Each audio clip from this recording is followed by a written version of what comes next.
बिस्मिल्लाहिर्रहमानिर्रहीम। मैं हूं नज़ीर अहमद विर्क एडवोकेट। आज आपके सामने segment judgment of the day के लिए हाज़िर हुआ हूं। आज हम FTO का फेडरल टैक्स ombudsman की बड़ी अहम रिकमेंडेशन आई हैं, हम उनको डिस्कस करेंगे। आजकल हॉट इशू है FBR के तमाम फील्ड ऑफिसेस जो हमारी कॉन्स्टिट्यूशन अदालत का जो फ़ैसला आया है सुपर टैक्स के ऊपर सेक्शन 4C का, उसके बाद जो उसने सेक्शन 4C को लीगल करार दिया है, तो तमाम टैक्स पेयर्स के ख़िलाफ़ जो रिकवरीज़ थी वो स्टैंड हो गई हैं और फील्ड फार्मेशन ने बड़ा हार्ड एक्शन लिया हुआ है सुपर टैक्स की रिकवरी के लिए। तमाम जिनके ऊपर लागू होता था कॉन्स्टिट्यूशन अदालत के फ़ैसले के बाद टैक्स पेयर्स के ऊपर एक किस्म की FBR की जो फील्ड फार्मेशंस हैं वो चढ़ दौड़ी हैं। उन्होंने ये नहीं देखा कि इसके पैसे हमारे पास कोई आउटस्टैंड थे, क्या किसी टैक्स पेयर का कोई रिफ़ंड भी अवेलेबल था, पहले उसको एडजस्ट कर लिया जाए जो ओके उसका लीगल राइट है।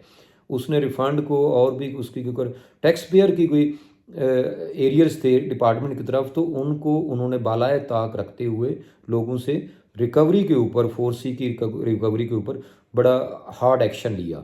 तो इसी सिलसिले में हमारे फैसलाबाद के हमारे मायानाज एडवोकेट साबिक सदर टैक्स बार मोहम्मद हसन अस्करी साहब ने फाकी मोतसिब के पास एक कंप्लेंट लॉन्च की।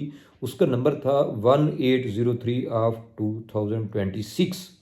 हसन अस्करी साहब ने सैयदा मारिया अशफाक साहिबा के केस में ये स्टांस लिया है कि टैक्स पेयर का जो रिफ़ंड है वो FBR के पास अवेलेबल है।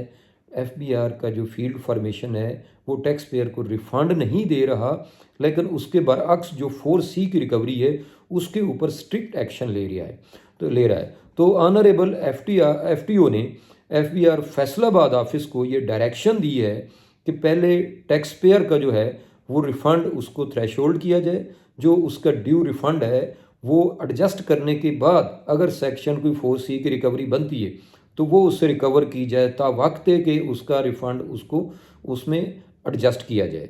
तो इसमें मैं समझता हूँ कि हसन अस्करी साहब ने ये FTO से बहुत ही अच्छी रिकमेंडेशन ली हैं। ये एक लैंडमार्क रिकमेंडेशंस हैं। ये इनकम टैक्स के जो दूसरे केसेस हैं रिकवरीज़ के या रिफ़ंड एडजस्टमेंट के, ये उनके लिए भी बड़ी कारआमद रिकमेंडेशन होगी FTO साहब की। तो ये फैसलाबाद के जो हमारे हसन अस्करी साहब हैं उनकी ये कंप्लेंट है, उनके ऊपर फ़ैसला आ चुका है कि सेक्शन 4C की रिकवरी से पहले अगर कोई टैक्स पेयर का रिफ़ंड पड़ा हुआ है तो उसको ड्यू एडजस्टमेंट दी जाए इस रिकवरी में, उसके बाद जो बैलेंस पेमेंट है वो उससे रिकवर की जाए। तो ये इंपॉर्टेंट रिकमेंडेशन थी, मैंने कहा आप दोस्तों के साथ शेयर कर लूँ। बहुत शुक्रिया, अल्लाह हाफ़िज़।